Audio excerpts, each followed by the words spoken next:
আসসালামু আলাইকুম ওয়া রাহমাতুল্লাহি ওয়া বারাকাতুহু। বন্ধুরা আমার, ইনশাআল্লাহ আজ বৃহস্পতি ও শুক্রবার আমি থাকবো ঢাকা উত্তরা অফিসে। যারা আমাদের সাথে যোগাযোগ করতে চান তারা ঢাকা উত্তরার এই অ্যাড্রেসে আপনারা যোগাযোগ করবেন। এটি মূলত ঢাকা উত্তরা পশ্চিম থানার ঠিক বিপরীত পাশের যে রোড রয়েছে সেই রোডের মাথায় এই অফিসটি।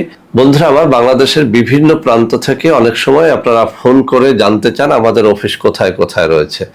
সারা বাংলাদেশের অফিসের একটা তালিকা এবং মোবাইল নাম্বার এখানে রয়েছে। যারা ঢাকা অফিসের বাইরে কোথাও যোগাযোগ করতে চান, আমার হাতে দেখানো এই সব নম্বরে এই সব অফিসে যে কোনো দিন যোগাযোগ করতে পারবেন ইনশাআল্লাহ। বন্ধুরা আমার, আপনাদের মধ্যে অনেকেই আমার সাথে ভিডিও কলে কথাবার্তা বলতে চান, তাদের জন্য এই নম্বর। এখন থেকে আপনারা যদি এই নম্বরে সরাসরি আমাকে খোঁজেন, ইনশাআল্লাহ ভিডিও কলে কথাবার্তা বলতে পারবেন। আমি দুটো নাম্বার দেখিয়ে দিচ্ছি। এই দুটো নম্বরের যে কোনো নম্বরে ফোন করলে আপনারা আমার সাথে ভিডিও কলে কথাবার্তা বলতে পারবেন। তো বন্ধুরা আমার নাম দিয়ে বহু প্রতারক বিভিন্ন নম্বর উপস্থাপন করে আপনাদের সাথে প্রতারণা করে যাচ্ছে। প্রতারক চক্রের হাত থেকে বাঁচার জন্য আমি যেসব নম্বর হাতে তুলে ধরে দেখিয়ে দিলাম, এখন থেকে শুধুমাত্র ওই সব নম্বরেই যোগাযোগ করবেন। সবাই ভালো থাকবেন। আল্লাহ হাফেজ। আসসালামু আলাইকুম ওয়া রাহমাতুল্লাহি ওয়া বারাকাতুহু।